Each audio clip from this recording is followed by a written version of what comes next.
90. 2 years, 90 million. Yeah. It's 2 years, 90 million. Turn on your mic. Yeah, I think the last 2 years we can get off under that. The last two we should be able to get off under that, man. I just want to know who his agent is because his agent is the truth. He's got He the truth. He's gotten that job everywhere he went. No, I ain't gonna lie to you. I'll definitely take a business class from Kirk Cousins. I ain't gonna lie to you. My goodness. You like that? Hold on. You mean you'll take a business class from his agent or whatever? Kirk is just he definitely made his wife happy. Off of a smart agent.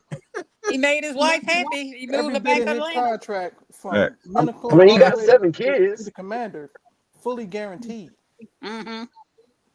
Well, so here's the thing, man. So Emmanuel, welcome to the cage, baby. What's happening? Somebody's mic is a little loud. Can y'all turn that down just a tad? I hear it, and it's echoing a little bit. It's not echoing, but it's just like really loud or whatnot. So we're getting a little feedback with that. Hey, could that be me? Nah, Chris, let me see. Yo. That's you a little bit, Chris. You gotta turn it down just a smidge, not too much. Nah, you good though, Chris. You crystal clear, but it's woo. George, hey man, I just want to say I'm glad to be here with you guys, man. And chop it up with you guys. Y'all consider the gurus of the game. I've been in this thing since and supporting that logo since '78. So it's been a long time wait. And I'm looking at I've seen the highs and the very lows, and but like I said, I'm just glad to chop it up with you guys. Get a different feel for the younger people. And get y'all feedback. But one thing about Cousins, he can win games, no doubt about that. Is he that guy that's gonna take us past that, past the division and owning this, the conference, game, like we used to do back in the '80s. I don't know how many of you guys been there. When it came to the conference, we owned this thing. When it came to the conference, you couldn't help but bring up not Dallas, but the Atlanta Falcons. We were that one that was challenging the 49ers, challenging the Cowboys of the old. Even the great Cowboys. We were the one that was challenging them. But we want Kirk Cousins to be that guy that can elevate this team with the weapons that we're bringing in to this conference level and owning it. When it comes talking Super Bowl, you can't help but bring up the Falcons. That's what we want. Is Cousins that guy?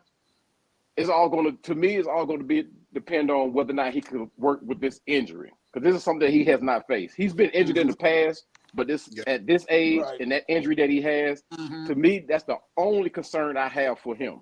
At that age, like I said, we've had an older guy in the position before, Chris Chandler. 1998 vibes. I said it earlier. I remember Chandler. Yep. He played with an injury, but he became that guy that could distribute that ball. He can distribute. And Kirk Cousins is that guy. He can distribute that ball. But, like I said, this injury, to me, is my only concern. I love Kirk Cousins.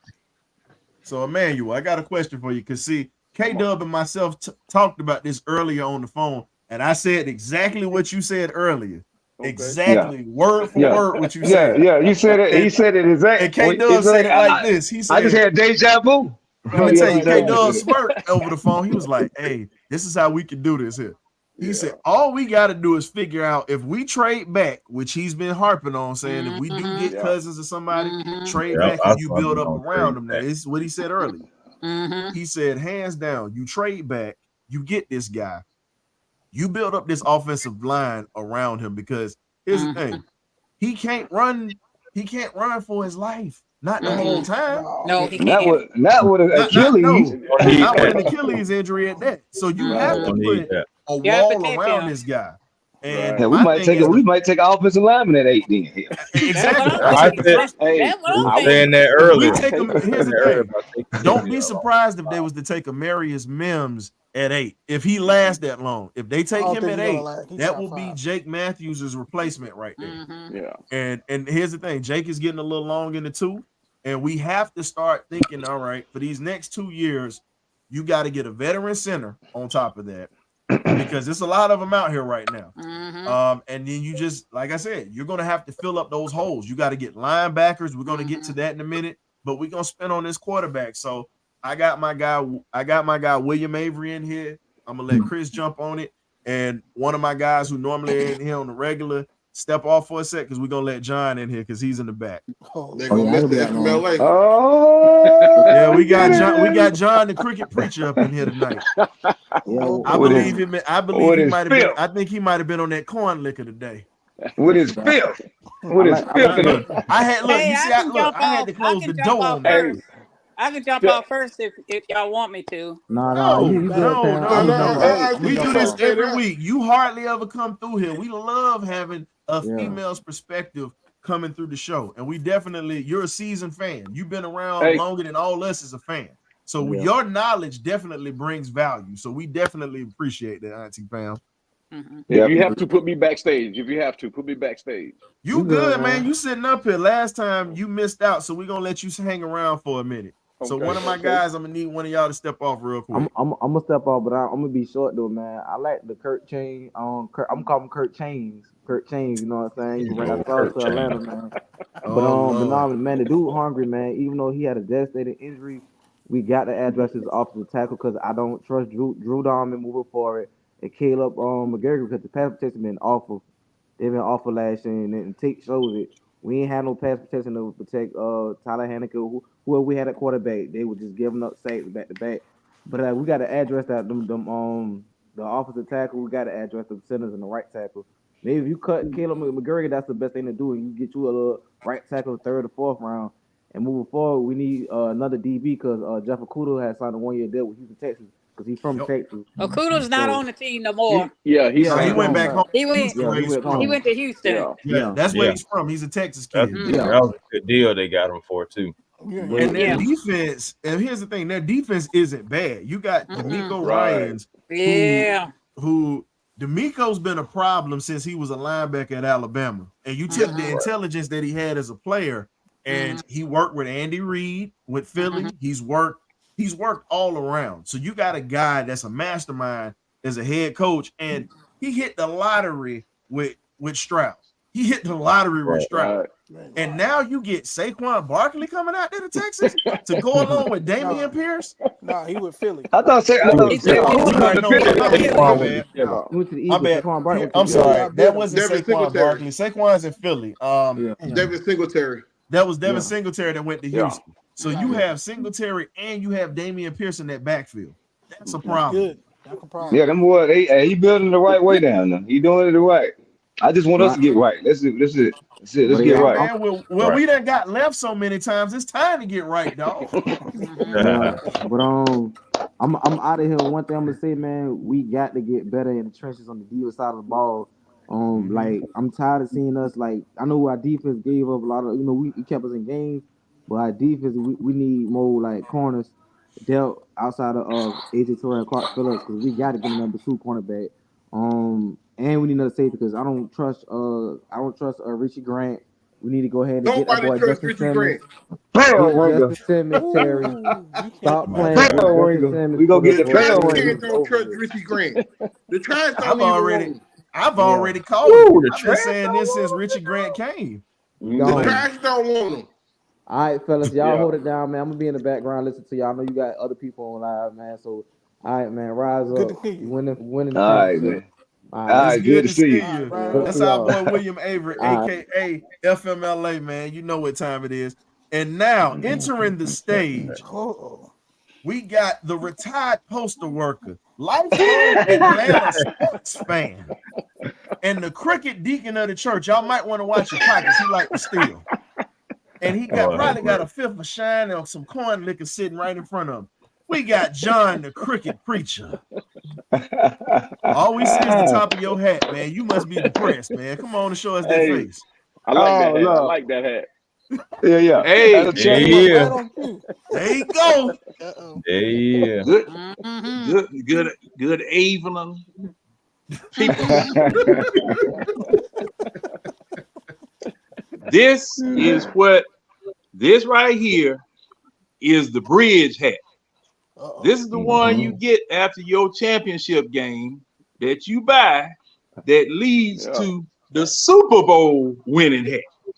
Right. See, this is just a bridge hat. This hat was supposed to have been sold only 2 doggone weeks. And I bought about 40 of them thinking they were going to be souvenirs and keepsake.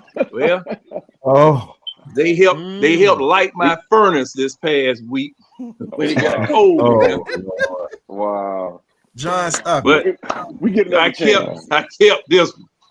But Come on, ladies and gentlemen, thank you for Ryan. Thank you for allowing me to come on tonight. And this is kind of a momentous occasion because we made a choice. Made a choice.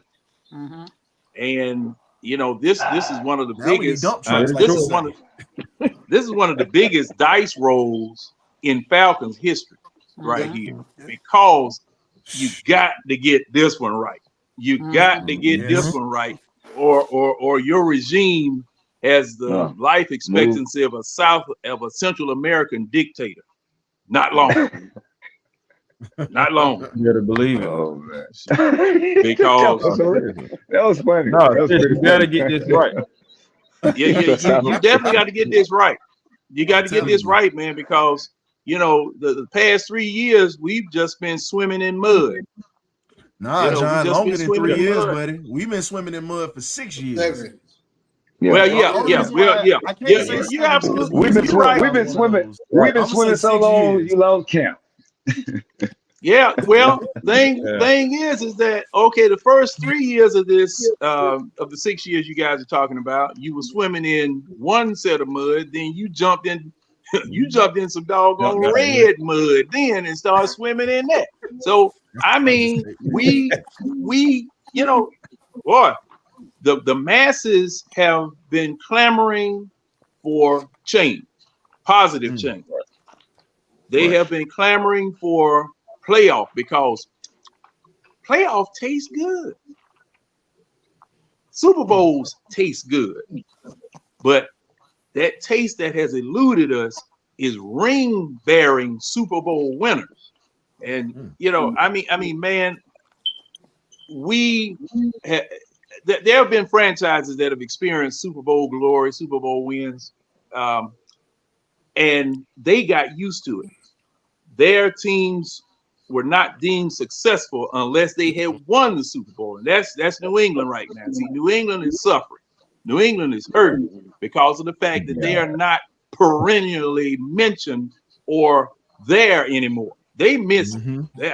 I can just imagine what they're going through up there. You know, it was you can't, ridiculous, John. How about that? Hold up. I ain't gonna lie. They got enough Super Bowls to hold First off, on. they got 6 rings. Outside of those 6 rings that they have, they dealing with weather that's in the 30s right now. You ain't dealing with that right now, and they still ain't got their stuff together. So y'all hold that thought real quick. I gotta bring in the man of the hour, too sweet to be sour, the Black Wall Street Journal himself, the prophet we call Scoop. Boy, you blending in with, look, the only thing we see is them damn shades, boy. Hey, man. Greetings, everyone. Before you start stepping on everybody's grave and tap dancing on us or whatnot, I'm sorry. You was right. You were right, sir. We're gonna give you all your flowers. You will give you the flowers, man. What can I say, dog? Listen, there ain't too many people that get me to say I'm sorry like this on the air. Hey, look, so you I'm gonna give it up. this, I'm dog. gonna give it up. When I'm wrong. You were right. Hey, man, I just look at the tea leaves, man. That's all it is. So look, I'm just getting out of baseball practice with my son. But I just wanted to really just let y'all know, man, it's something to at least get excited about because it's something new. You know, I know that people looking at salaries and everything, but y'all got to be real, man. Like the salary cap go up every year, and there's a reason for it. People want to see football, and Kirk Cousins is an upgrade over the last 3 seasons, and it is what it is. Even with an Achilles injury, he's still gonna go out there. He gonna toss that field. He got a young nucleus around him. We just gotta get excited for him, man, and you know, charge it to the game, whatever else. I'm just hoping for an edge rusher because I'm excited about the most Carolina losing all their defensive players right now. Yeah, that's funny, man. Brian Burns. They franchise Burns today. So here's They the question traded I him. got for the panel. Yeah. He was got the Giants. He Yeah, got Burns traded. with the Giants. They lost So their here's the linebacker question I too. got for the panel Yeah. with this. Now, Krishna, you Yeah. came up, and I want you to answer this because you talked about this on X today. Now, we were talking about Arik Armstead out of San Francisco. Here's the question. Right. Would you be opposed to this man coming to Atlanta and you lining him up with Ayameta, Grady, and this defensive line and Taquan Graham? I can't forget about Taquan Graham. Can't forget about him. And you add him into this mix with the Falcons defensive line. They already were stingy. Now, Calais Campbell hit the free agent market, as we talked about earlier. But here's the question. You bring him in, do you think that's a valuable piece to replace a Calais Campbell if we don't return Calais on a 1-year deal? I mean, yeah, he's definitely younger, definitely durable. You can bring him in. I know his contract negotiations didn't go well with the 49ers, so I definitely wouldn't mind taking that piece. I mean, you see that they was going out getting replacements pretty much for him. I'll take him, and I'll take pretty much Ken Law as well.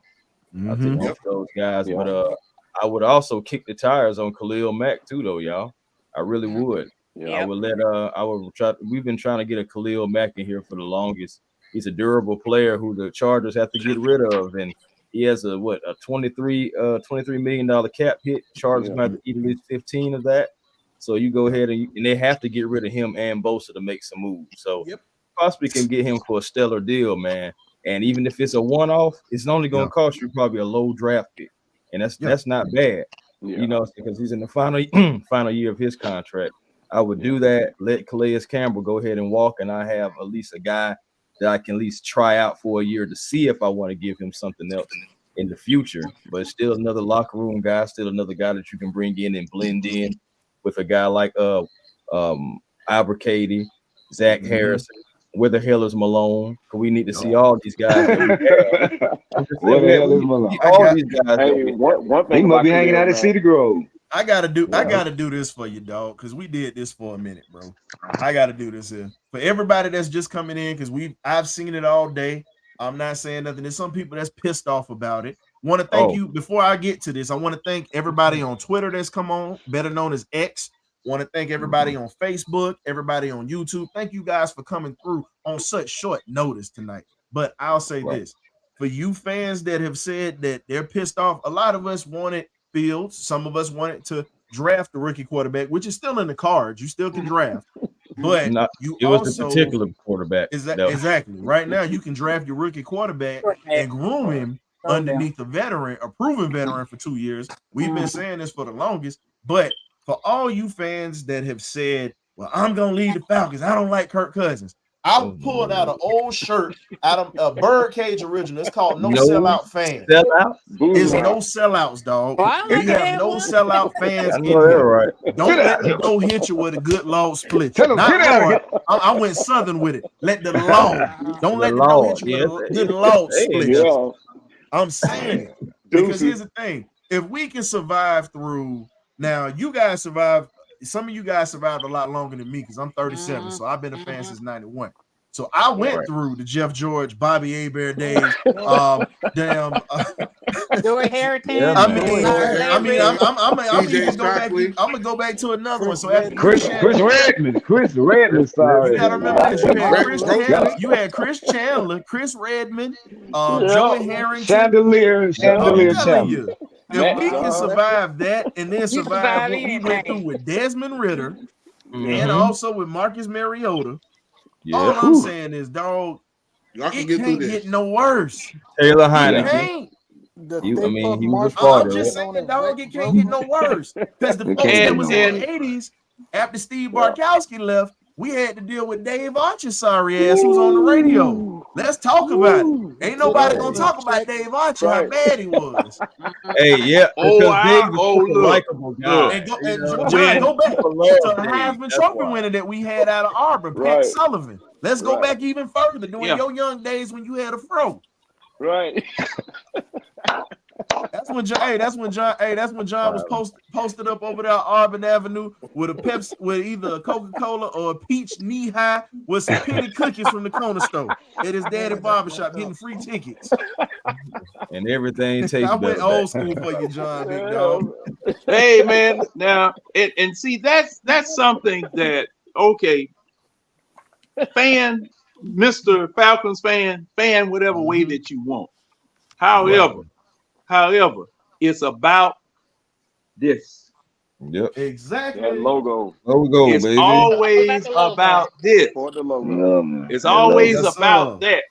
Because the thing is that we have no control as to which way these people are going to draft, who they're going to pick. We can speculate, we can look at, we can guess, we can argue, we can fuss the merits of this person against that person. However, when that man, whoever it is, at whatever position that they pick, goes under center, on the field, on the line, in the trenches, that man is wearing that, and that man represents you. You best to support him. You best to support him because ain't nothing you're gonna be able to do about it once they pick him. Okay, so just gotta go ahead my and thing, ride out with them. Exactly. Yeah, you got to roll. You got to roll with it, and then when they mess up or when they do good, you come to places like this and let your feelings be known about the performance that they put out there on the field. Because my everybody that knows me know I have a saying. Get it off the paper, put it on the field. All that stuff that you have on paper, all of your awards and accolades or whatever don't mean a damn thing out there on that field turf, on that grass, on that old fake painted dirt that they used to have down there in the infield of Fulton County Stadium. You know, you're talking about grass stains, man. You had mud. Look, man, John, you went old school right there. Hey, man, look. My first Falcon game was '91 when they played the Seahawks. When we beat up on them, Dave Craig was quarterback, and then Prime had a pick in that game and a punt return for a touchdown in that game, and we won. Man, definitely.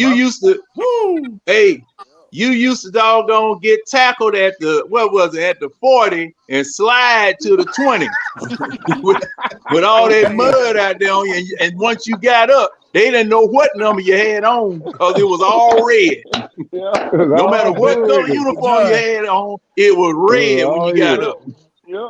Billy White Shoes Johnson talked about that when he was on here. Him and Haskell stand back when they came on the show. They both talked about it. They said we enjoy it home, but it was just like when you got tackled on that baseball clay, it was just bad. He said, especially when it was cold. They said when it rained, it wasn't bad, but they said when it was like that. But here's a question I got for the panel. I'm gonna let Auntie Pam start this one, and then we always do this every day. We like hearing you guys come in here and chop it up. And ladies and gentlemen, we provided links for you guys that's out here. Because like I said, we want you guys to come in and talk to us or whatnot. Because we definitely are rotating or whatnot. Like I said, we're rotating fans tonight. So you guys can come in here, chop it up with us, voice your opinion, because this is what this pop-up show is for tonight. So the question I have for the panel is this. So if we decide to go if we don't draft a quarterback in the first round at 8, if we don't go back, you got edge rushers you can go get. You got corners you can go get. You got a safety you can go get. You got a wide receiver position that you can go get. I'm not going to put anybody in the box with this. Here's the question. Each one of you can talk about a position that you would go get and why you would go get it and talk about how it could help. Me, I'm going to start off. If I'm coming in, I get that we need edge rusher. I get we need this here. I'm going to get me a center or a tackle. I have to, because at this point of the game, we didn't have enough depth on that offensive line. Storm Norton is a guy that we can use in a rotation, but we have to have somebody that's going to be ready to replace Jake Matthews and also replace McGarry eventually when we cut him from his stomach to his appetite. I'm just that way. I'm sorry, his butt to his appetite. I go old school. Yeah. I had to keep it clean, even though I've been cussing though. But I'm just asking. Offensive line is the thing I'm going to go for, because now I got a 36-year-old that's coming back off an Achilles injury. And I need to have pieces in place and have depth in place, because if we get short on this offensive line, we need to have pieces that are going to be able to be interchangeable, where they can actually take snaps and protect this man. Because you got to remember, we're going to be giving up $90 million guaranteed. So with us giving up $90 million guaranteed right off the bat, you're going to have $45 million that you're giving up. I don't want us to be in a situation like what happened with Aaron Rodgers, where he gets hurt on the first few plays of the game, and he's done for the season, and he's pretty much just collecting checks or whatnot, like a FEMA check. I want us to gather linemen to be able to be better in pass protection and also be more aggressive in the run blocking as well. Even though the running hasn't been a problem, we've seen more than enough blocks missed this year. I'm gonna let K. So we're gonna do it like this. K-Dub, Coach, Chris, we're just pretty much gonna go in a row. So K-Dub, what you got? Well, I mean, I really feel the way that you're feeling about an offensive lineman, but in my assessment at 8, that's why I'm so adamant about trading down. It takes the pressure off the franchise now that they found their quarterback. They trade back, gather more picks, and then you can also do what you said. Then you don't have to feel like you're taking an offensive lineman at 8. Maybe you trade back into the teens. Then you take your offensive lineman, like you're saying. Then you can go get your quarterback. Maybe not the first top tier, the guys that are coming out the top 3 or 4, but you go into that second tier. Maybe a Penix or a Bo Nix or I don't know, maybe McCarthy falls that far. I don't know. But you have options, and you also gather more picks to build around this team that we're trying to get back to the playoffs and back to a Super Bowl. That's just my opinion on it. Coach Cam? So for me, it's someone that I talked to y'all about last night. It's a lineman. I can't pronounce his name. But he plays every position along the offensive line, so he's someone that you can plug and play. But if we're not going to go there, there's a defensive end that me and Scoop are both high on, out of UCLA. That's someone that I would absolutely take at number 8. I can't. His name is on the tip of my tongue. I can't say it right now. Latu Latte. Auntie just told you. Thank you. So with him at 8. He would be probably the most, in my opinion, he would be the most available player that's ready to play at that position to come in. I'm not a fan of Dallas Turner. I'm just not. Sorry, I'm not a fan. What about Jared Verse? I like Jared Verse, but I don't think he's better than the guy from UCLA. He's a better player in my opinion, based on how he gets to the quarterback, because he generates multiple moves to get there. So it's not, you can't defend him one way, and he demands a double team because he's so strong and he's so fast. So that would be someone that I would definitely consider taking at 8. He just better not be another Tack McKinley, because the last time we had somebody I did this for my. He's different from Coach Cam. I've been on the lot too. Though. That's one thing I will give him. For a guy that was playing in the trenches, he did play with a dislocated shoulder and some messed up ligaments. That was what some tendons in his shoulder. That was the reason why he didn't come on as quick in Atlanta, because he played with a bum shoulder. But again, I'm just making a joke or whatever, because again, we love drafting them dudes out of the West or whatnot, but for some reason we're allergic to what's in our backyard. Chris, what you got? You on mute, big dog. You on mute, big dog. Muted.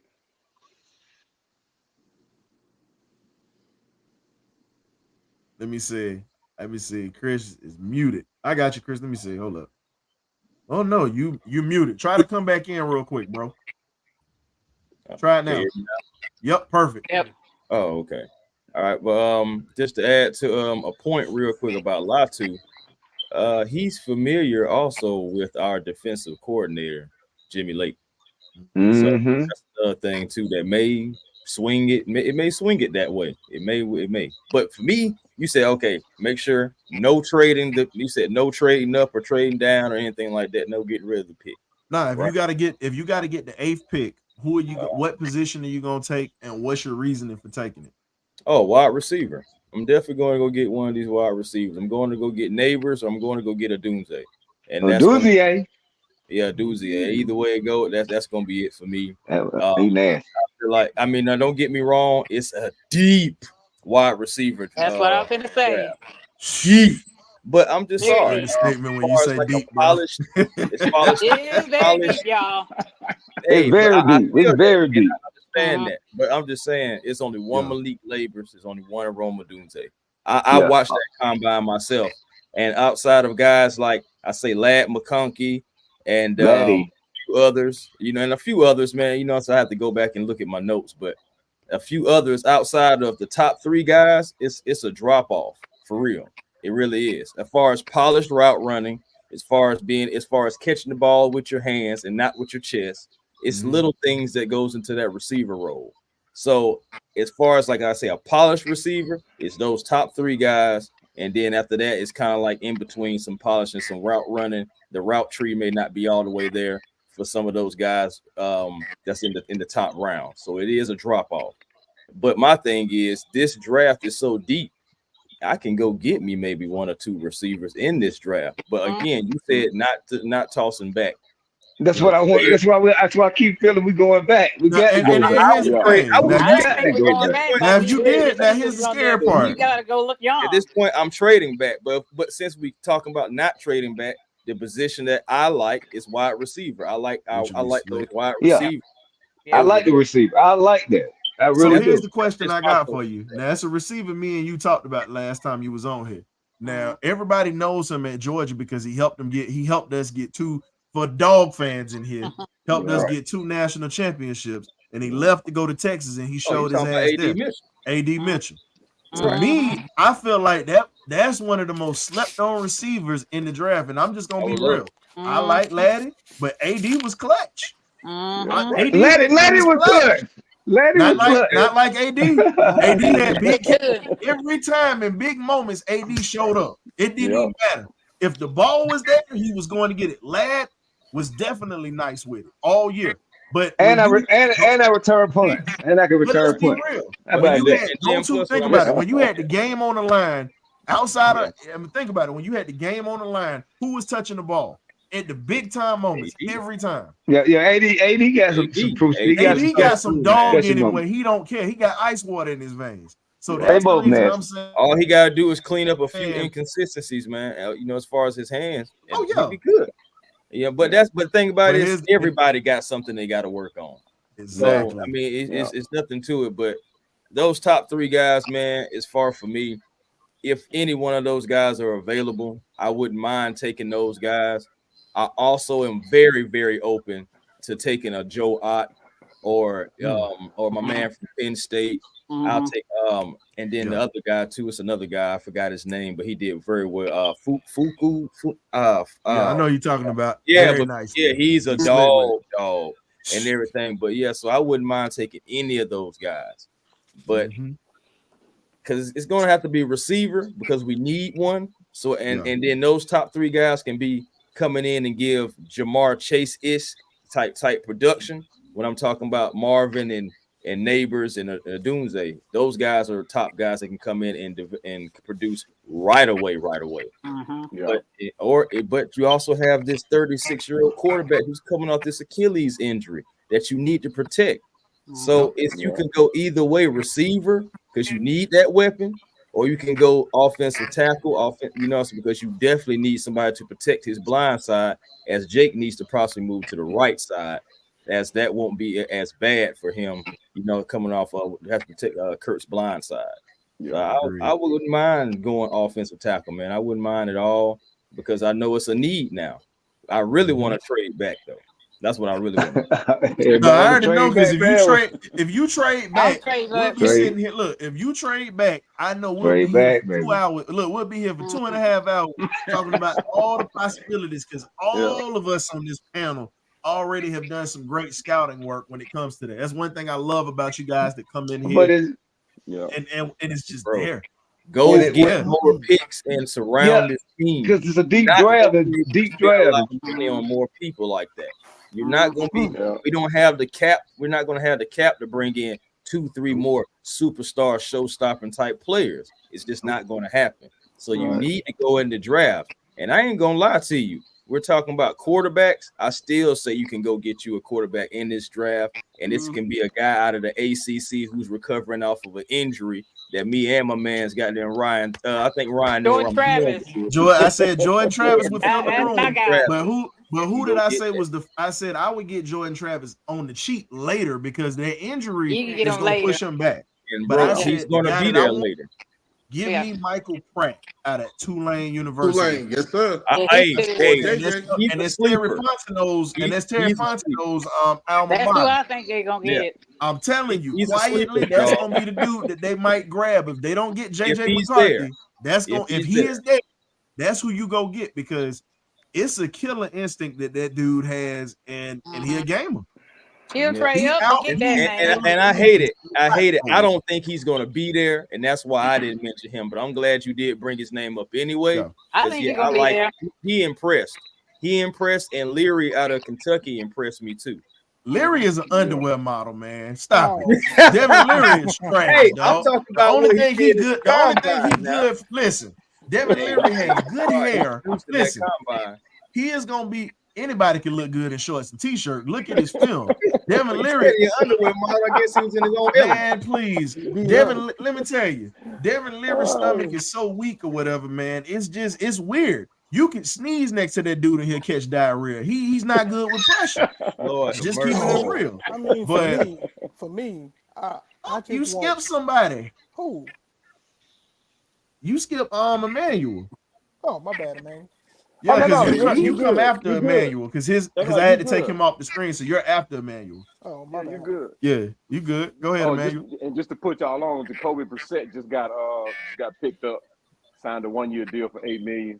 I didn't catch who it was with, but anyway, and this is that area where I'm glad I can't be a general manager, and a lot of us probably can't. But going with that first pick at number 8. The Patriots. Sorry I'm about gonna that. Patriots. With the Patriots, okay. Oh, he went home, huh? He gonna keep going back to the Patriots. Yeah. But at that first pick, I'm gonna go untraditional. Well, a lot of people don't like it. I like Brock Bowers. The only reason I say yes. The only reason I say I can say there's a couple of reasons why I went with him. He's a hell of a blocker. We haven't had a blocker like that probably since nobody. Yeah, I mean, he could block, but he couldn't. You know what I mean? And that's the reason why I went with the second guy. I can't get a Brock Bowers. Joe Alt will be my next choice. Brock Bowers is that player we can put on either side over there, left or right, and he's gonna do the same job.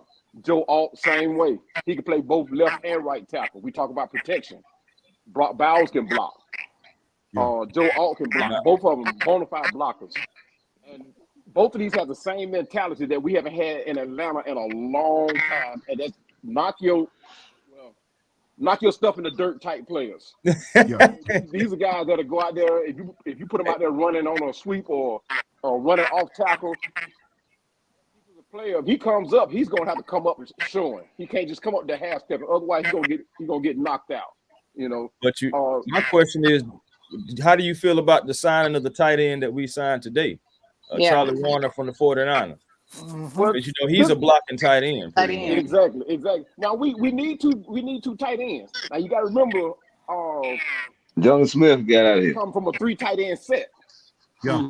Well, we still got John Fitzpatrick, who's also that's who I was talking about. That means somebody has to move. Mm-hmm. Hold up real quick. So that one Falcons fan, I just posted the link on my guy Chris's page or whatnot because I literally just figured it out. I'm like, wait a minute. I posted the link or whatnot. But then I had to remember Chris is also holding it on his platform. So we definitely appreciate it. So I posted the link on your platform, Chris, so people from your side of the house can come in and chop it up with us too. Oh, no. Hey, man, come on up if you're in there. Nah, we gotta share the spotlight, baby. We ain't shy. Come on up. Only thing we ask you to do as a house rule, you gotta put your camera on so we can all see your face. It's just a house rule. We just do that here. Hey, always want to be able to give credit to where credit is deserved on that one. So and not no extreme expletives. Yeah, we don't mind you dropping a few family words. show. Just don't come in It's here a every family other 2 show. seconds cussing. I don't And care. more than anything, I'm pretty sure be respectful. You know. Yes, be respectful. There you go. Be respectful. Articulate your words correctly. Hey, Listen, just we to all end my pulling for thought. the same squad, so we family. Whether y'all like it or not, we family. Just extended family, but family. Extended. Hey, So one Falcons fan, I just posted that link, man. So go ahead and do that for us. So you guys go ahead and hit that like and subscribe button for us as well, too, man. Yeah, that like button, hit that like. Emmanuel, I got a question for you since you brought it up. Come on. If this was to happen hypothetically, do you believe Kyle Pitts and Brock Bowers would be able to coexist on the football field at the same time, knowing how both of them play? That was going to end my thought. Good question, great question. But this was going to end my thought. I'm not opposed to having Kyle Pitts move to the slot, and I'm gonna tell you why. When he got that 1,000 yards, guess where Kyle Pitts was lining up at? Guess where he was? He was in the receiver slot. He was not lined up as a tight end. Was not playing tight end. Yes, he did gain yards, but most of those 1,000 yards came at the tight end slot. I mean, at the wide receiver slot. I mean, he'll kill. Exactly. Especially Kirk Cousins on the rock. He's going to kill. Now you got a quarterback that can get it to you. And that's why I say I'm more on board with Kirk Cousins being that quarterback, because you can move Kyle Pitts to that slot and he'd be very productive for us. We're not going to rely on him to make a block, because I don't think he's still. He's not blocking tight end. He cannot block at all. Take that out. He's getting better, but he ain't no block. Yeah. And that's why they went and got John Fitz. That's why they have John Fitzpatrick as the new guy that we just brought, the other dog from San Francisco, because now you have your end blocking tight ends. You can actually move Kyle Pitts into the slot role, even to that number 2. And bring in the slot. So we have the pieces now to run that kind of offense, because we all know that Zach Robinson loves to run 13-man offense and he loves to run the pistol. So when you have a Kyle Pitts out there, you can put him in the slot with a Drake London and have your 2 blocking tight ends. So it's going to be a great kind of meshing point, but we have to see how they're going to utilize those guys. Because we all know in the past, you had the personnel, but it was never utilized in the correct way. The one thing that I believe all of us have once said at one time or another is that we need to run more pistol offense, because it forces defenses to play defense in a different kind of way. Especially when you have a Tyler Algier on the field, you have a Bijan on the field, you got Drake on one side, you got Kyle Pitts on the other. And when we had Jonnu, who literally lived in the middle of the field all season, that's Kyle. It forces defenses to have to play a certain way. And because we did not utilize those guys in a proper way, if we can get Zach Robinson to bring out what he did with Matt Stafford and those guys, it's appealing. It's appealing to a lot of us, because, like I said before, Kirk Cousins fits the system very well. The one thing that scares me personally is that Achilles injury, because he's 35 years old. We don't know how his body is going to allow him to play, especially if we're not fixing that right side of the ball because of McGarry. McGarry and Dalman, because that's going to be the biggest issue moving into the season, because those guys, they give up the draws more than any other person along that offensive line. That has to be addressed first and foremost. But they'll give up draws, bro. But hold up, because we don't want to go into it, because we're gonna get too deep, bro. I gotta go ahead and let Graybeard, and then I gotta let Big John go, man. So what you got, Graybeard? No, I was just gonna say, in this draft, we got to have at least 3 or 4 starters. At least 3 or 4 starters. They got to draft 3 or 4 starters. Are you looking at the wide receivers?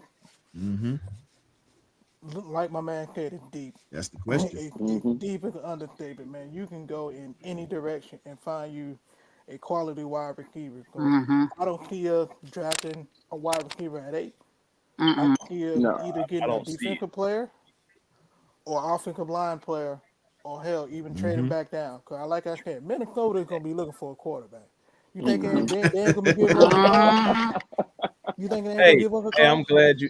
I'm Sam sorry. Darnold is there. Sam Darnold is in Beard, Minnesota I'm now. so sorry. I don't mean to cut you off, but I'm so glad that you said that about them needing a quarterback, because it leads to a point that I was going to wait for everybody to go, but since you just brought it up, you guys, it's a wide receiver that's in Minnesota that wants to play with Kirk Cousins.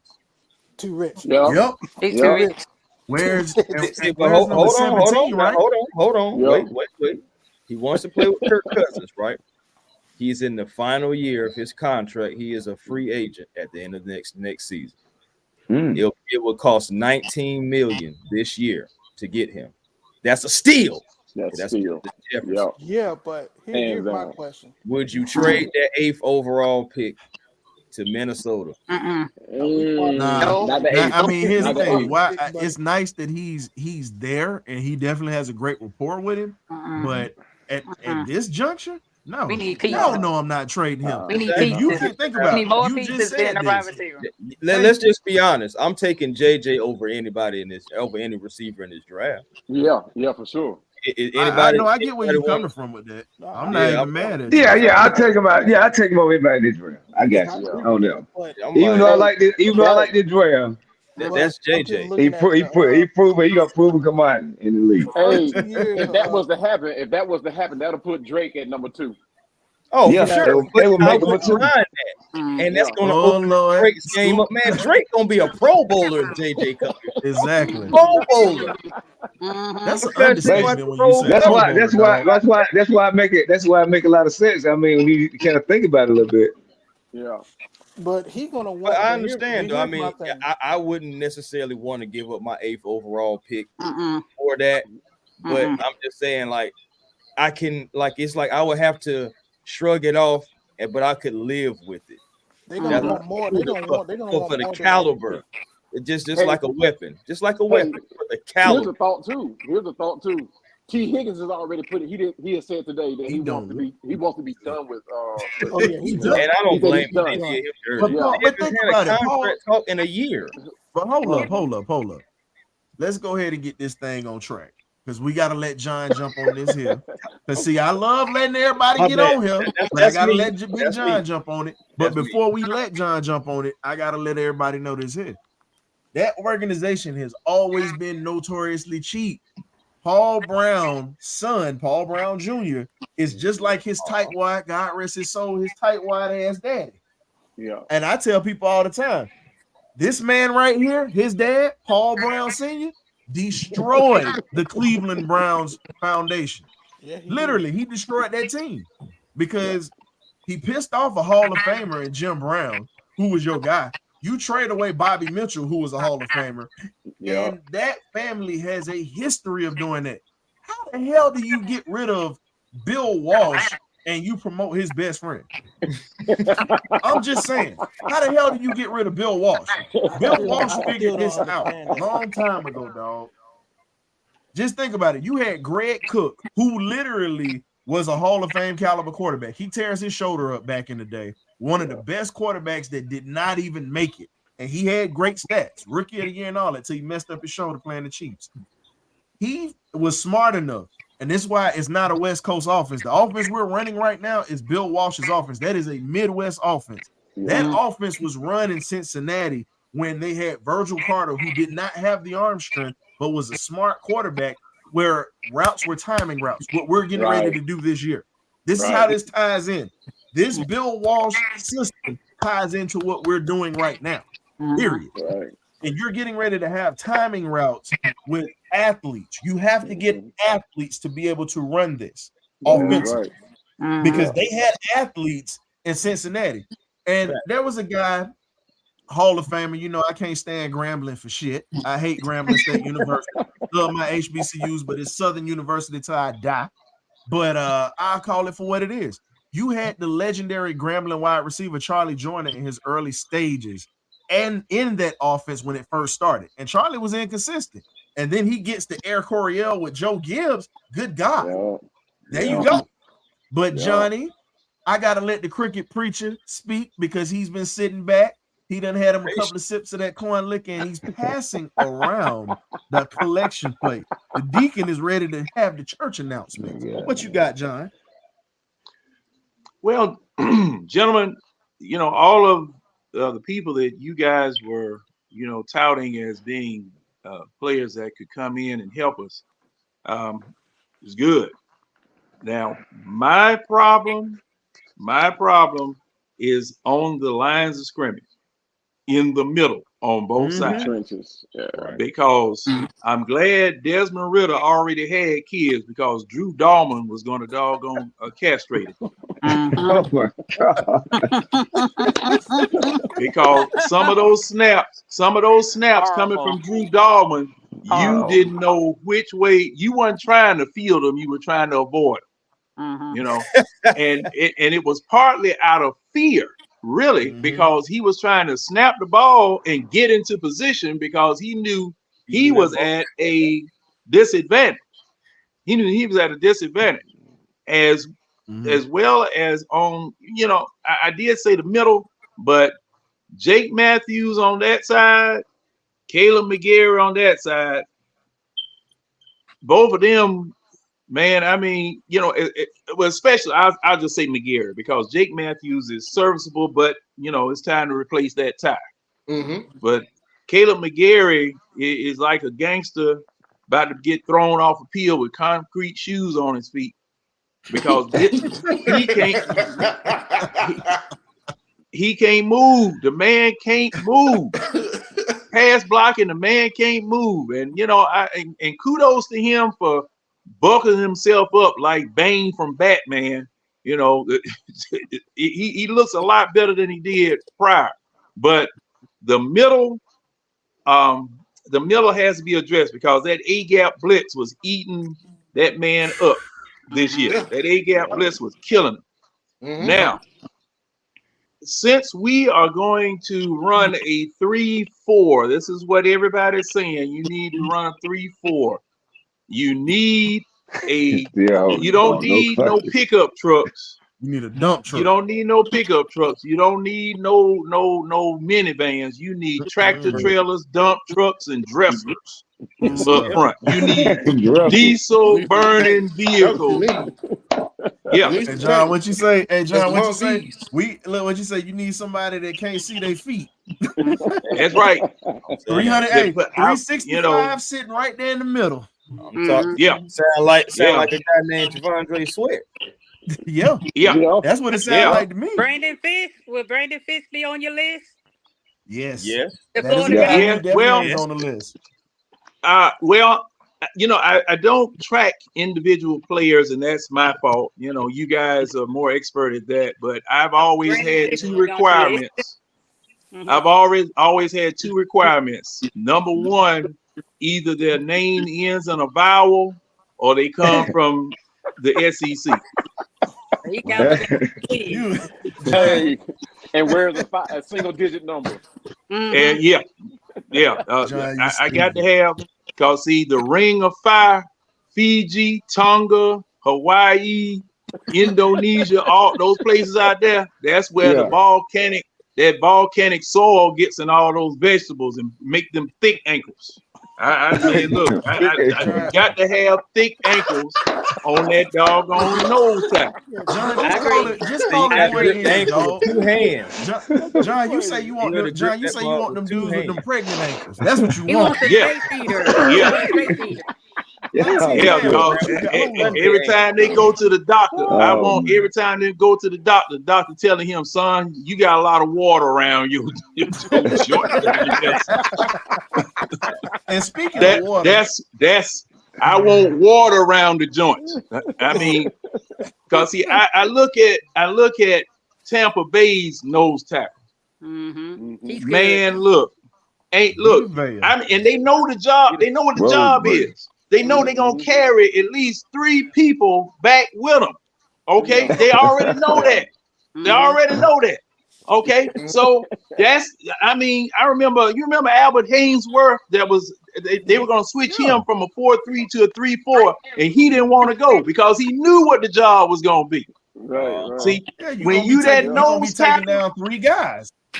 Yes, sir. That's the job. That's the job. You fight them so everybody else can eat. You fight them so everybody else can eat. That's your job. Yeah. And see, Well, if you're gonna run a Woolfolk 3-4, did it too. yes, sir. Yes, sir. Vince And Woolfolk see, did it, but yeah. hold up, Auntie.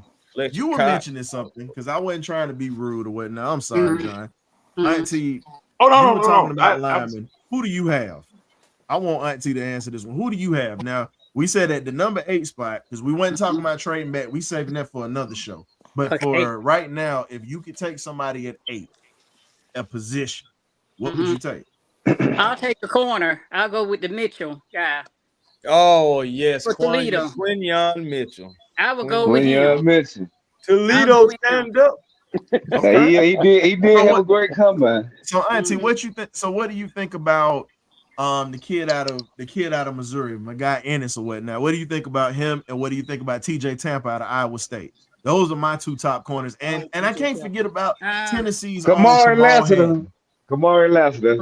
I was gonna say, well, we talked about Lassiter. I had to bring up Kamal Hatton for Brant or whatnot. You know, I had to throw that in there, show his volunteers a little love tonight. But what you think, Auntie? I don't know much about them as far, but but the Mitchell guy, I've been on him since the the Senior Bowl and Combine. But like I said, I hadn't really done research on the other corners. But I think they're gonna go corner at number 8. Hey, Scoop, you ain't the only one. We all love Auntie Pam. We all love Auntie Pam. And I got a wide receiver that is a diamond in the rough. I'm picking the later round. Micah Corley. Yes, ma'am. West Kentucky. Yes, ma'am. Bad boy. That's a Debo Samuel 2.0. Okay. I like him and Xavier Leggett are cut from the same cloth. That's my South Carolina guy. Yeah. Hey, Leggett impressed a lot. Honestly, Leggett, he may be a top, second round. I think he pushed his way up to that. Yeah. That's why I said trade back and get some bids. And trade up to get whatever you need to get. Yeah. Okay, Auntie. Yeah, I really like that. I do trade back and trade back up. I like Mac. She said trade up. Trade. Yeah, the kid out of Rutgers is nice. Trade back, then trade up. Yeah, trade back and then trade up. Proper introduction. We got my guy Larry Dixon, aka host of the Dixon Way. You know what it is, man. Hey. One of the best commentators. We got one of the best commentators in the game. I like his show. Y'all need to like it too. Yeah. Check it out. Slide in there. He does football games, basketball games, baseball games. Hell, he even calls bar mitzvah parties. Tell me. He talking about how the rice get thrown to the ceiling, dog. I think he's doing the Olympics sometime soon too. Hey, speaking of that, we got some Olympians that might be coming in here too. NCAA basketball though. We will be coming in. Yeah, look at that. Hey, Larry. So before we let you jump on that, I'm gonna let you know this here because we love for you to come in here. We got some former Olympic champs that won gold medals from Dr. Melvin Pender and some of his buddies, and we got Coach George Williams, legendary HBCU coach and Olympic coach. That's going to be coming in here for the Olympics. Definitely would love to have you call in one of these races and get in here and talk to these old timers because I got to meet some of them at CIAA tournament this last weekend. Okay. But I tell you, they might be old and they might be past their prime, but that trash talk's still the same. Man, Larry. Oh, it didn't ever go best with it. It never go away. But Larry, what you got for us, man? After the initial shock of it, I'm looking at the initial shock. There you go. Yeah, there you go. Initial shock, you know what I'm saying? You see the money, you see the I think the years is what really got me more than anything. That doesn't seem like a bridge quarterback. Now I think that's how the Falcons got him. I think the Falcons I think Terry Fontenot was in a situation that he couldn't afford to have egg on his face like he did with Deshaun Watson. He had to get the deal done. Arthur Blank made the basically said, get the deal done. Get the deal done. Do I feel like we're a contender for a championship? Well, at least for the division, I think we win the division. I think we have the best quarterback in the division. When we make the playoffs, anything can happen. But do I feel like we're a lock playoff contender for Super Bowl? No, not yet. Unless we get more moves. This draft is so this draft is so critical to the Atlanta Falcons because we're gonna have to move around a lot of money to make Kirk fit. Now we know that we're officially before the deal we was at 37.2 on the salary cap.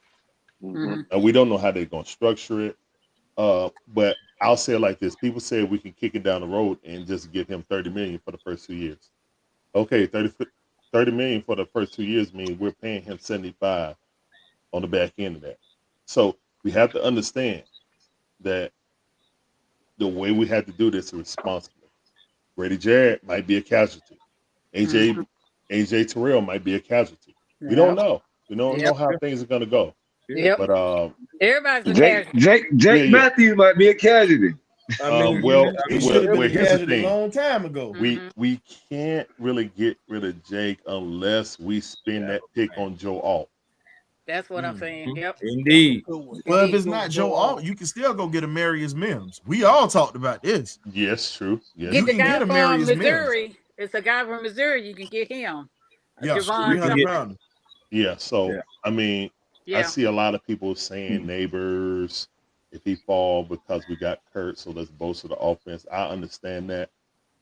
I'm of the understanding that I feel like we got to fill holes. I think trading back to Minnesota, that hey, you guys might covet JJ McCarthy since you ain't got a quarterback. Don't seem like they want Justin Fields. So if they're gonna start over, then they may want McCarthy. And if we can get at least two teams trying to jump up to us to get that pick, maybe we move back. What are they like 12th, right? They're 12. Yeah. So they're 12, and maybe Q is there. That cornerback out of Toledo. Maybe that's he's what there. I was talking about. And I'll give him number 21. That dude's a dog. So he is. He is. I feel it's between him and TJ Tampa that fit the system that we run. Yeah. I would definitely get him the number and be proud of it. So, but again, and if we can get like a first and a second, now we cooking. You know what I'm saying? For them to move up 4 spots when they need a quarterback. All we need is another partner, you know, to raise that bidding price up. You know what I'm saying? It can escalate quick, especially if it goes according to schedule that the top 3 are going to be quarterbacks. Okay. JJ impressed at the combine,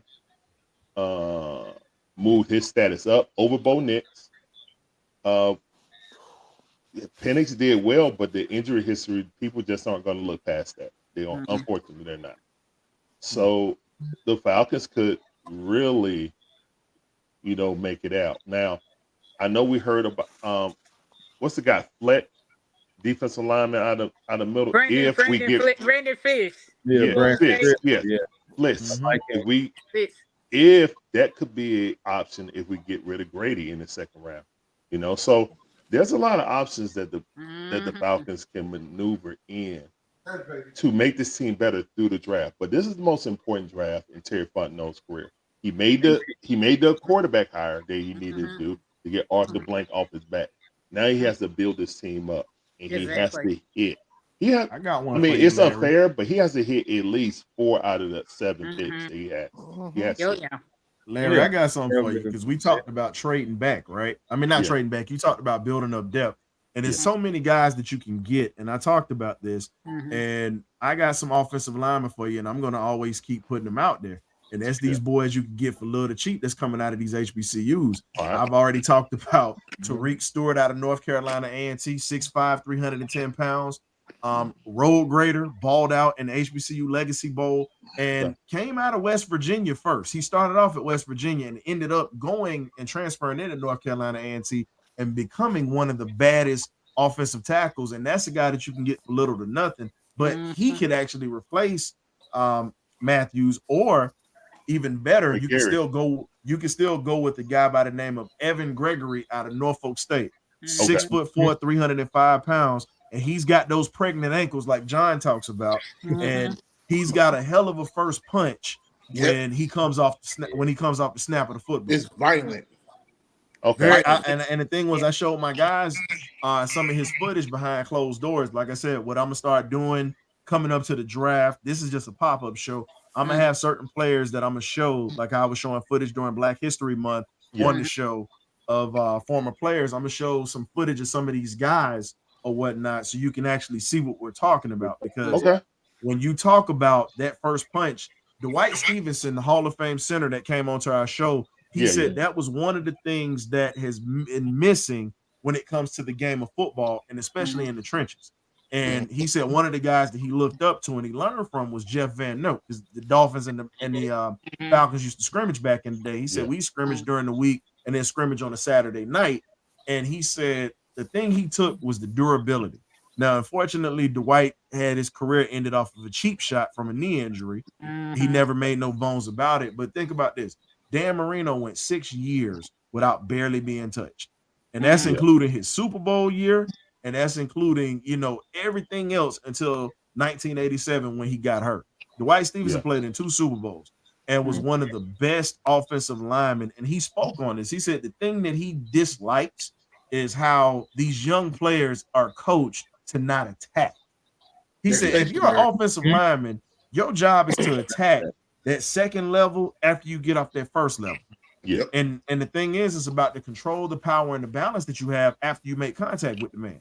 The question is, when are we going to start seeing some of these younger guys? The only thing that I would say is closest to old school linemen, when you talk about your John Hannahs, your Jeff Van Notes, your Bill Fralics, and these guys that we're talking about that are legendary, I got to give it to Jason Kelsey, who just retired from the Eagles. He was an old school throwback lineman. He would attack you. He had a defensive defensive mentality for an offensive lineman. And it's not many people that have it. I got one more for you. Deion Dawkins from Buffalo. Yep. He gonna hit you in the mouth, but he gonna be looking for the next person hit in the mouth. Yep. They had to resign him. Mack is another one. He plays with a broken leg in the Super Bowl. Alex Mack. Alex Mack is one of the most intelligent linemen we've ever had. Next to Jeff Van Note, he's the most intelligent lineman that we've ever had. And it's crazy that a lot of people forget about these centers. That's what I tell people. We forget about the most important position. Here's another name that doesn't get talked about. Go get Cedric Von Prime Granger out of Georgia at center. If you're going to draft a center and you're going to draft high, he is a guy that you would go get. He's intelligent, violent at the point of attack, and literally is tough. Played through injuries and everything else. You talk about durability. This is a guy that does not miss.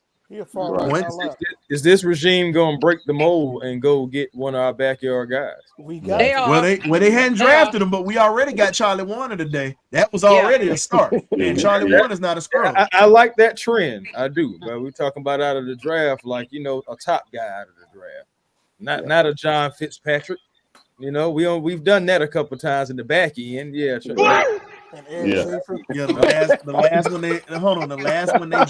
last one we drafted that was. I ain't talking Justin Schaefer. No. Talking about Akeem Dent, because he was in the top 5. Douglas High School's on. Yes. Shout out to Doug. Shout out to Doug High, man. Shout out to y'all Astros. D Block, the original member of D Block. Yeah. Gotta show some love to my sister's high school. Okay. And if we're still looking at a veteran center, Mitchell Morse is still out there. Buffalo has not re-signed him. So if you're looking at someone, I think they're gonna do the free agent at center. Yeah, if you're gonna get somebody for the cheap, go get Mitchell Morse. Because in the last couple of years, he's only given up a handful of sacks from the center position, and he doesn't turn the ball over again. He's very accurate with his snaps. So if you're looking at someone with those pregnant ankles like John looks for, that would be the guy that you slide in there. But I don't think center was a problem. If you go on PFF, I think Dalman was rated a top number 3 center. But he Yeah, like Nah, bro. and see now they everywhere but to the quarterback. For Kirk Go Cousins. ahead. They everywhere but to the quarterback. Dalman does not know how to snap. He don't know how to snap. Dalman is a guard. I've said this from the day that he was drafted. I would get rid of. I'll find a replacement for McGarry. Oh yeah. I know it's not his blind. He got to go. That dude is a He got to go. At least let Storm Norton play it out. I believe this is his last year as a Falcon, regardless.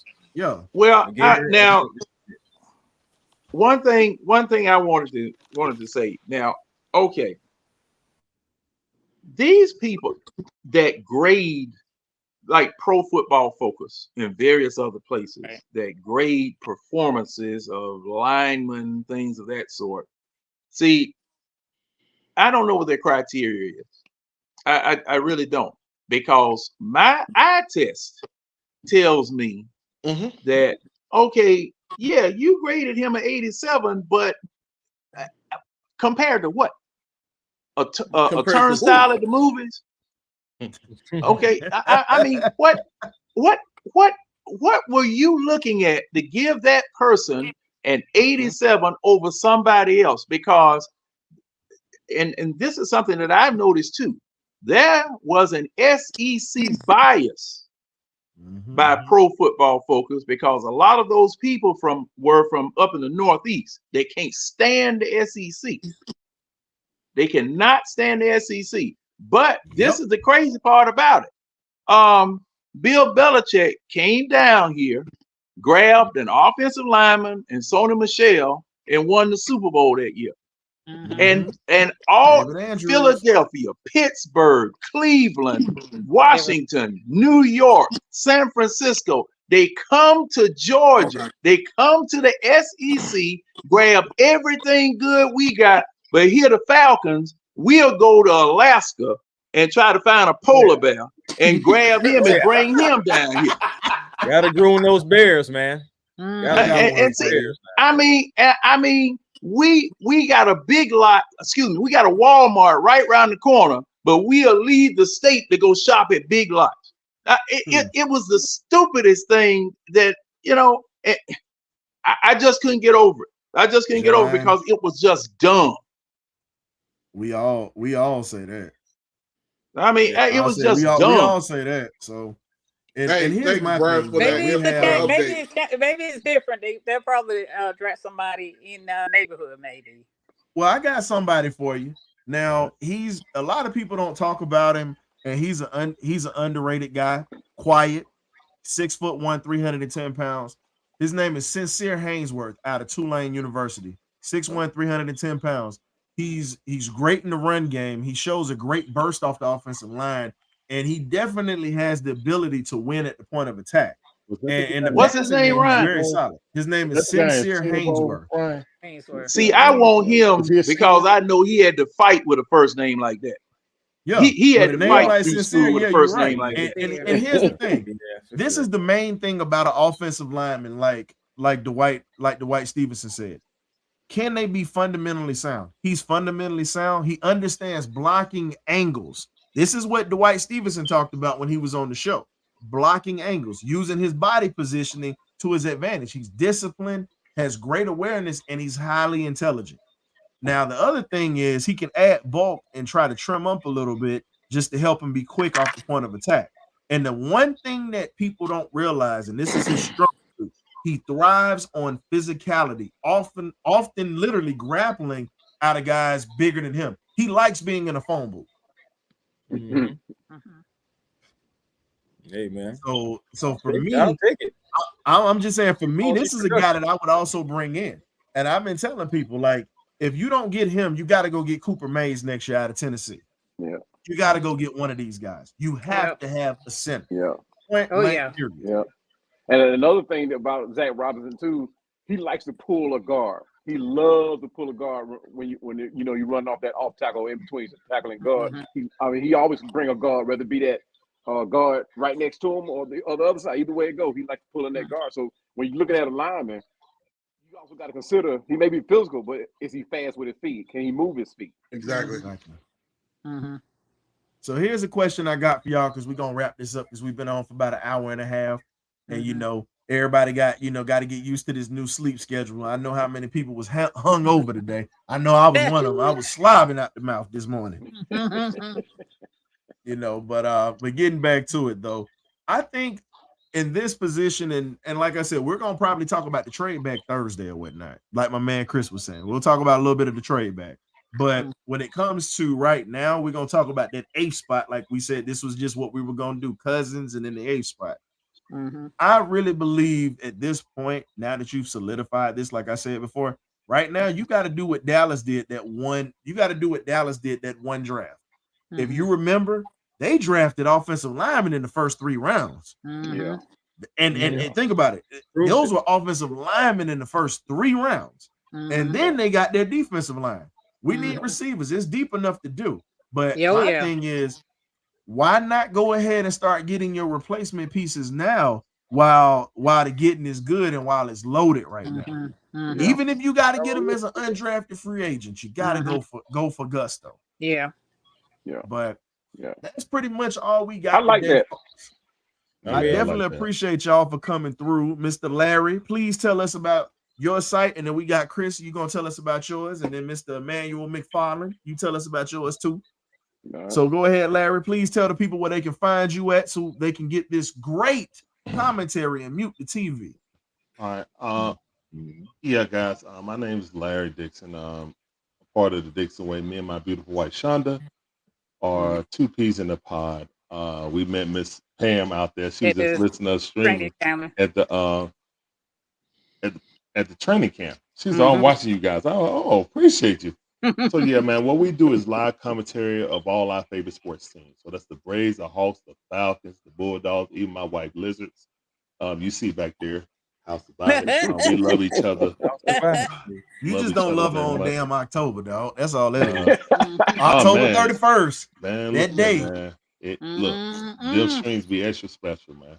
You talking about comedy, entertainment. She been quiet the past few years. She's still gonna talk her talk night. Come on.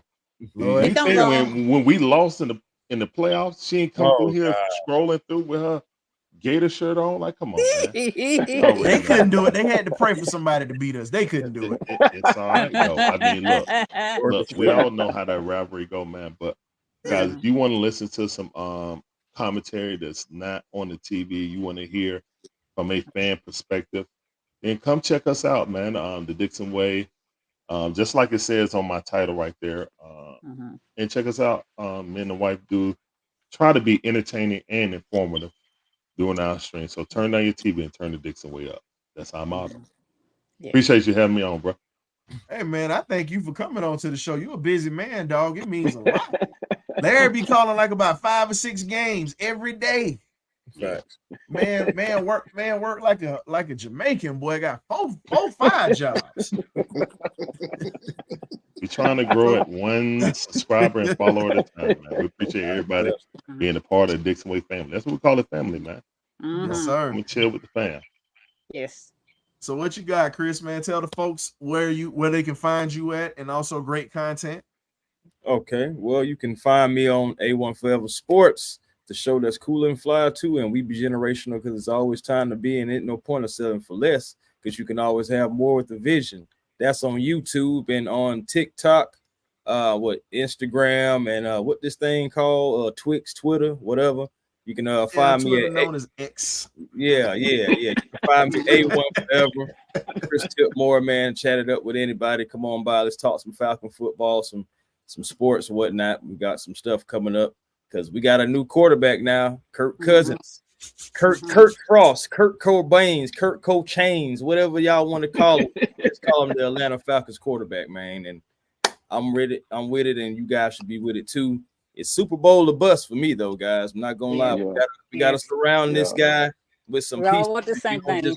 We don't just bring in a Kirk Cousins just for a playoff berth. So that being said, hey, I appreciate you for bringing me on, man. I really do. And anytime, just have me on anytime.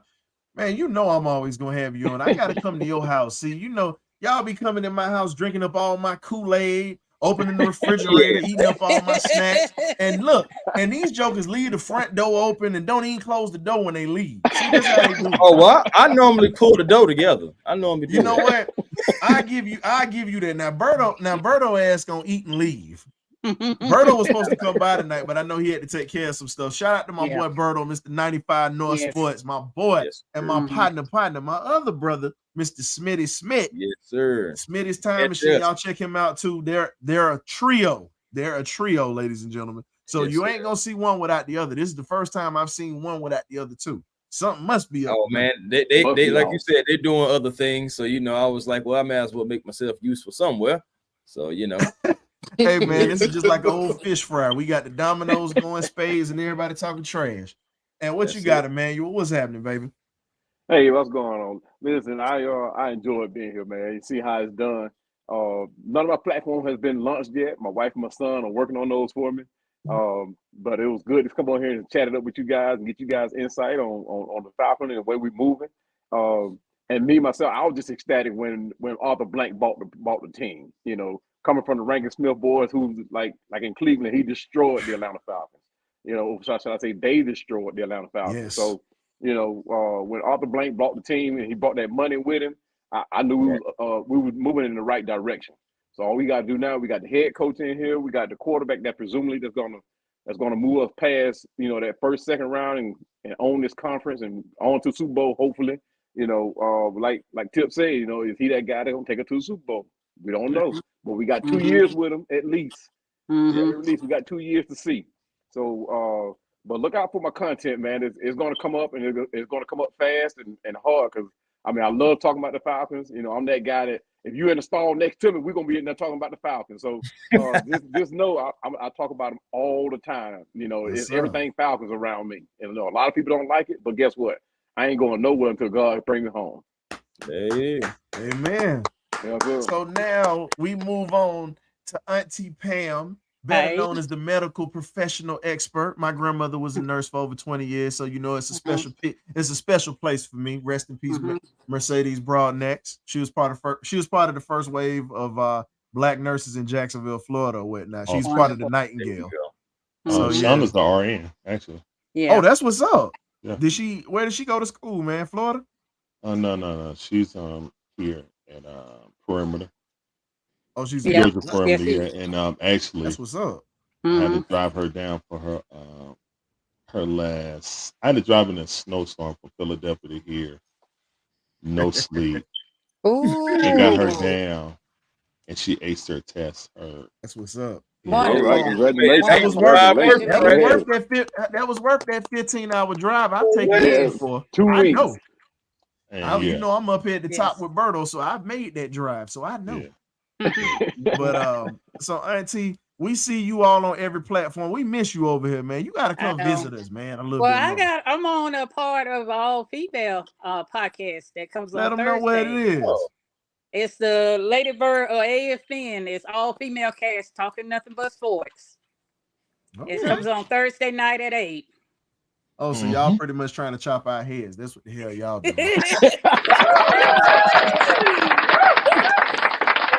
I'm good. No, I'm good with that, Auntie. I got to give you some grief, but I appreciate you coming through. But I appreciate you having me. I got a couple of things to say. What you got? I think Atlanta has an excellent scouting team, and I trust and believe they will pick the right pieces for Kirk Cousins and everything else. And I encourage anybody to look at the Netflix that Kirk Cousins did. You might want to just omit the Marcus Mariota part, but just watch him, Kirk Cousins part. That's all I can say. Cutting up, boy. If you want to get to know who Kirk Cousins is, they did a good job with him on that show. Yeah, documentary. Yeah. Document. But I like to pick. Like I said, I'm a Russell Wilson person. But congratulations him. I hope he do well in Pittsburgh. We got to see him. But just let's get on board behind Kirk Cousins, and let's go ahead and put pieces around him. That's what's up. That's it. Well, we definitely appreciate the panel for coming on, man. You already know how we get down. You in the bird cage. You either get right or you get left. This was the pop-up show. Had fans to come through tonight. We definitely appreciate all our fans in Twitter, aka X, Facebook, YouTube, and pretty much if you're listening on the radio. Thank you for just coming to check out and hang out with us for about an hour and a half, hour 45 minutes actually. Yes, sir. So we'll see you guys on Thursday at 8 p.m. while the ladies are doing their thing. You know, we got some stuff coming. We got some more. We got some special interviews coming up, and I'm talking about maybe some Falcon players coming through, and maybe a former Falcons coach. I got a question. I got a question for you, Ryan. What's up? You're not gonna interview your boy Matt? I'm playing. Hey, I know what inside joke that is. Y'all, you starting trouble. Now, see, look. Now I'm trying to wrap this thing up, and look, you starting trouble. See, listen, K-Dub done left the stage or whatnot, and that's normally the one that be starting trouble. Now you done slid up in here starting trouble, Larry. I just asked a question. But you know what? It's okay. You know, I started trouble on our guy WeHawks TV. Shout out to our boys over there at WeHawks TV. My guy Damon and those boys, they do their thing for the Atlanta Hawks. If you're a Hawks fan, yes, you know I had to kind of jump on that boy Matt last night. You know, put that bow in his throat one good time. You know, I kept him quiet last night, dog. Shots fired. I told you, dog. I promise, man. That joke was funny. I'm sorry. It was super. I'm sorry, Chris. Y'all got to forgive me. I didn't take my medication. I had therapy today, so it mellowed me out. But after losing the game like that and having to deal with that clown like that, I'm telling you, I just had to put somebody in to work on that joker one good time, dog. But anyways, man, we definitely appreciate y'all for coming through. Don't make this y'all last time. This is, you know, we got Clayton Murray to come in here, which was a surprise. We thought he was dead. My boy came through tonight, but we'll see you guys on Thursday night. Thank you again. Check us out, Birdcage LLC. We definitely got some interviews that's going to be coming up, but we love you. We'll holler at you, and thank y'all once again for stopping by. Now, Kirk Cousins is here, so guess what? Peace up, A-Town down. Kirk, you the man now, baby. No excuses. Get your shit right and get left. Let's go.